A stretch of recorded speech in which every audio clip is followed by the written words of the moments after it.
talk about this theory that has been largely ignored, and that is the theory that the pre-Incan South American civilization, mostly based in Peru, were the first settlers in the Polynesian islands, that they were the first ones there.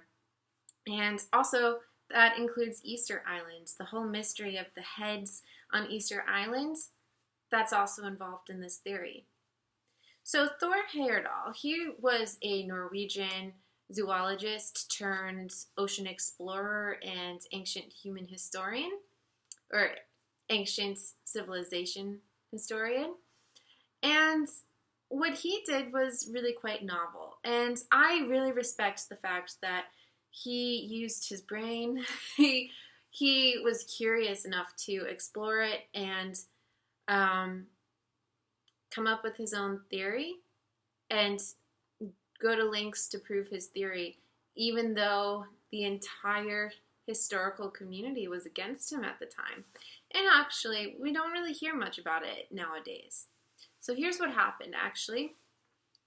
Thor Heyerdahl was first a zoologist, and he was studying the flora and the fauna on the islands in Polynesia.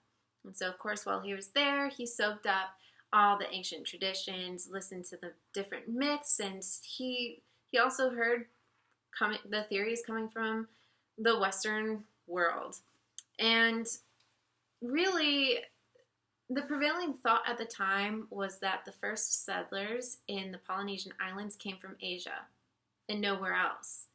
But that really didn't jive with the myths, and the myths were talking about this demigod named Tiki, who was very tall with red hair and a red beard, and that he came from the east. And all the storytellers were very insistent on the fact that this man named Tiki, this demigod named Tiki, came from the east. And how could that be if the entire Western world and history is saying, nope, everyone came from Asia, from the west of the islands rather than from the east of the islands? Well, so Thor also used his eyes, and he saw that the waves that were rolling in from the east. So, of course, it would be easier if you're on a raft or a boat to sail in from the east, and very, very difficult to sail in from the west. So he also put this together with some myths coming from South America, and that was talking about, again, another demigod, another man named Tiki. And lo and behold, this man named Tiki was also a very tall man with red hair and a red beard. And the culture, the civilization that Tiki was the head of, were master builders and carvers. They knew how to carve stone, and they left sculptures everywhere. Well, there are also sculptures of the same type in the Polynesian islands. Also, in Easter Island, which is an island that you would have to cross when you're going through the Pacific Ocean in order to get to the Polynesian islands. So Thor put out this idea that, hey, wait a minute, if we have two cultures that have the same myth, seems to be talking about the same man, and it seems also like the weather conditions would be more conducive for people coming from that direction. And, oh wait, let's look at the sculptures. Oh, the sculptures are the same too?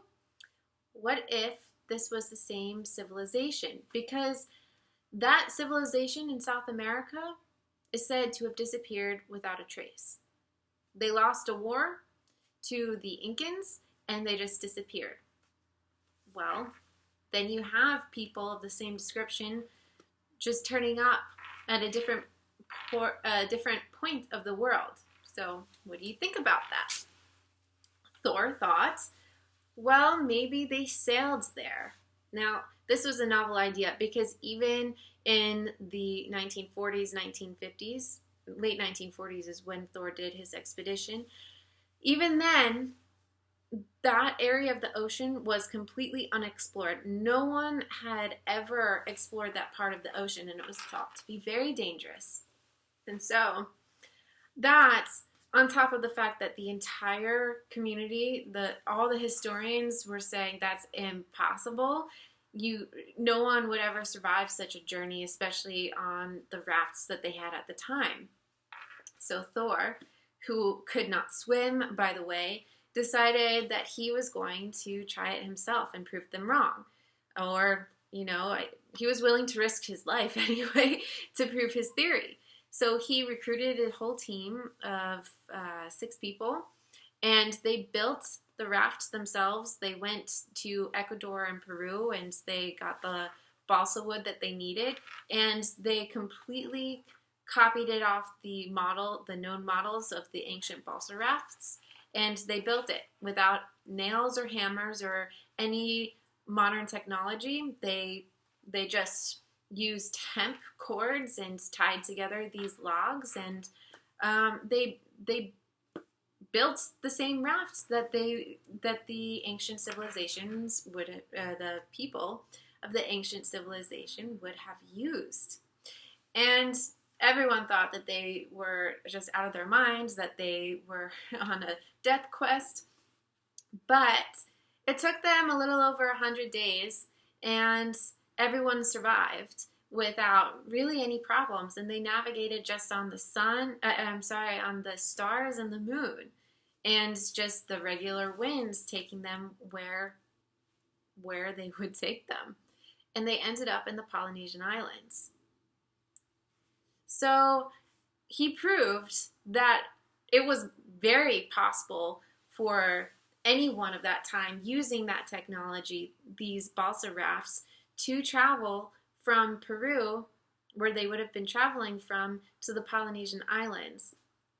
And even the fact, and I forgot to say this at the beginning, but also agriculturally, sweet potatoes are found on the Polynesian Islands, and they are really quite old now, but they did not originate in the Polynesian Islands. Sweet potatoes originate in South America. So that was another indicator to Thor Heyerdahl that maybe, just maybe, people came over from South America and they were the first settlers.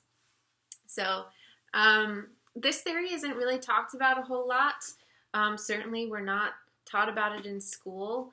We're not really taught that people in the ancient civilizations in ancient times were really capable of doing much.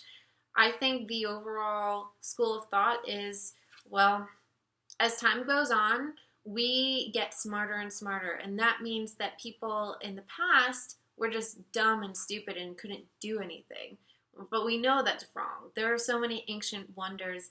Again, the pyramids, Stonehenge, the Armenian Stonehenge. I mean, there are a lot of different examples here of these wonders that we have no idea how they were able to transport certain things, and we don't know how they were able to build some things.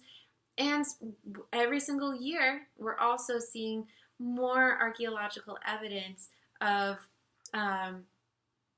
civilizations from different parts of the planet. It's just turning up in the complete opposite side of the world.